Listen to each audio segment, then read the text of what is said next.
Hello दोस्तों, क्या हाल है सभी के। तो मैंने वो ग्रो बैग में घिया के प्लांट लगाए थे, कुछ खीरे। तो ये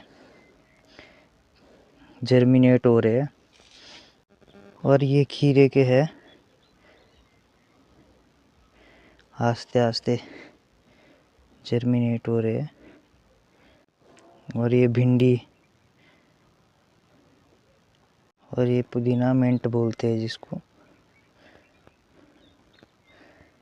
दोस्तों, कड़वा करेला जो कि मैंने दूसरी जगह से ट्रांसप्लांट किया था, और ये मैंने आप लोगों के पिछली वीडियो में दिखाया था। मैंने ग्रो बैग में लगाए थे।